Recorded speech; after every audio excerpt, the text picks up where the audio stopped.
Assalamualaikum warahmatullahi wabarakatuh. Halo anak-anak ustazah, berjumpa lagi dengan Ustazah Yani. Hari ini kita akan belajar tema, yaitu tematik PPKN. Sebelum kita mulai belajar darinya, agar pembelajaran kita menjadi berkah, baiknya kita berdoa terlebih dahulu. Berdoa mulai. Amin. Pembelajaran kita yang kali ini yaitu tentang sejarah lahirnya Pancasila. KD 3.1. Adapun tujuan pembelajarannya yaitu siswa mengetahui proses perumusan dan sejarah Pancasila sebagai dasar negara. Nah, Indonesia merupakan negara ASEAN. Ada berapa kemarin negara ASEAN? Ada 10. Nah, Indonesia termasuk salah satunya. Indonesia adalah negara yang utuh, negara yang selalu bersatu dan berusaha untuk bersatu dalam negara kesatuan Republik Indonesia. Nah, berdirinya negara Indonesia tidak lepas dengan adanya perjuangan para pahlawan kita dalam menyatukan dalam negara Indonesia itu agar supaya tidak pecah. Nah, Indonesia juga mempunyai tujuan dasar negara, mempunyai landasan dasar negara. Apa itu landasan dasar negara Indonesia? Ya, itu Pancasila. Nah, sekarang kita akan belajar yaitu tentang sejarah lahirnya Pancasila. Silakan ditonton video berikut ini. Sejarah lahirnya Pancasila. Tema 1, selamatkan makhluk hidup. Subtema 1, tumbuhan sahabatku. Pancasila adalah dasar negara Indonesia yang dapat diartikan sebagai 5 dasar. Terbentuknya Pancasila sebagai dasar negara memiliki sejarah yang tak lepas dari proses kemerdekaan Indonesia. Proses itu berlangsung mulai dari sidang BPUPKI sampai sidang PPKI setelah Indonesia merdeka. BPUPKI, Badan Penyelidik Usaha-Usaha Persiapan Kemerdekaan Indonesia. Pada tanggal 7 September 1944, pemerintahan Jepang menjanjikan kemerdekaan bagi Indonesia. Untuk mewujudkan kemerdekaan Indonesia, perlu ditentukan dasar negara terlebih dahulu. Karena itu, Jepang membentuk suatu badan yang mengatur persiapan kemerdekaan Indonesia, yang bertujuan membahas hal-hal yang berhubungan dengan tata pemerintahan Indonesia, termasuk menentukan dasar negara. Badan tersebut bernama BPUPKI, atau disebut juga dalam bahasa Jepang Dokuritsu Junbi Kosake, yang diketuai oleh Rajiman Widyodiningrat. Untuk mengantisipasi perbedaan pendapat mengenai usulan dasar negara, dibentuklah panitia yang beranggotakan 9 orang. Untuk selanjutnya disebut juga dengan Panitia 9. Adapun Panitia 9 itu terdiri atas 1. Insinyur Soekarno, 2. Dr. Andes Muhammad Hatta, 3. Muhammad Yamin, 4. Maramis, 5. Ahmad Subarjo, 6. Abi Kusno, 7. Abdul Kahar Muzakir, 8. Wahid Asim, dan 9. K. Haji Agus Salim. Nah, adapun tokoh-tokoh yang menyumbangkan ide pada rapat BPUPKI ada 3 tokoh. Yang pertama Muhammad Yamin, yang kedua Supomo, yang ketiga adalah Insinyur Soekarno. Tokoh yang pertama yaitu Muhammad Yamin. Muhammad Yamin mengusulkan gagasan tertulis naskah rancangan Undang-Undang Dasar Republik Indonesia yang tertuang dalam 5 rumusan dasar.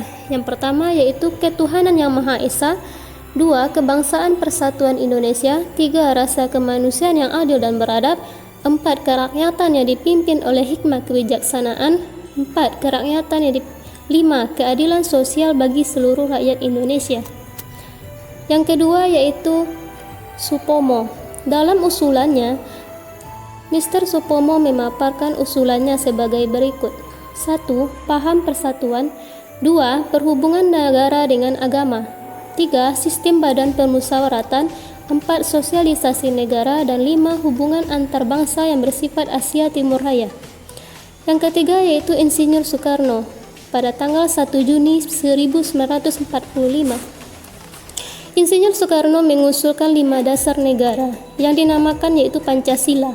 1. Kebangsaan Indonesia. 2. Internasionalisme atau peri kemanusiaan. 3. Mufakat atau demokrasi. 4. Kesejahteraan sosial. Dan 5. Ketuhanan yang berkebudayaan. Nah, Panitia 9 mengadakan sidang yang akhirnya menghasilkan kesepakatan dasar negara. Muhammad Yamin mempopulerkan naskah rancangan sebagai Piagam Jakarta yang di dalamnya tercantum rumusan dasar negara sebagai berikut. 1. Ketuhanan dengan kewajiban menjalankan syariat Islam bagi pemeluk-pemeluknya. 2. Kemanusiaan yang adil dan beradab. 3. Persatuan Indonesia. 4. Kerakyatan yang dipimpin oleh hikmah kebijaksanaan dalam permusyawaratan perwakilan. 5. Keadilan sosial bagi seluruh rakyat Indonesia. Nah, setelah melaksanakan tugasnya, BPUPKI dibubarkan. Kemudian dibentuklah PPKI atau Panitia Persiapan Kemerdekaan Indonesia pada tanggal 9 Agustus 1945. PPKI bertugas untuk mempersiapkan kemerdekaan Indonesia dengan tujuan utamanya yaitu mengesahkan dasar negara dan UUD 1945.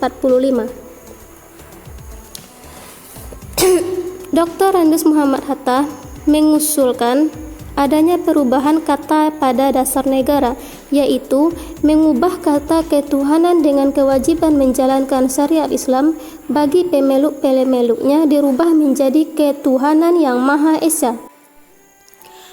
Pada sidang PPKI yang pertama, tanggal 18 Agustus 1945, Pancasila ditetapkan sebagai dasar negara Pancasila dengan 5 silanya yang berbunyi: 1. Ketuhanan yang Maha Esa.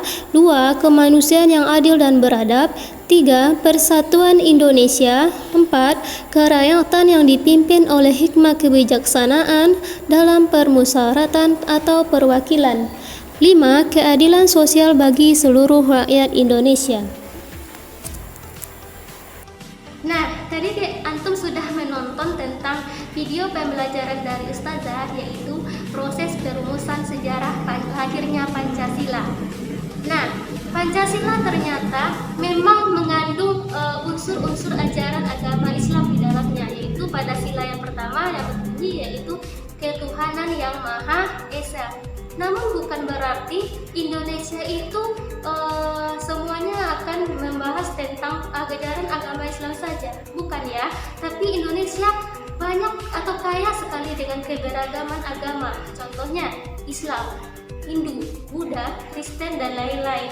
Sesuai dengan Quran Surat Al-Kafirun ayat 6, yang artinya yaitu seperti ini: untukmu agamamu dan untukku agamaku.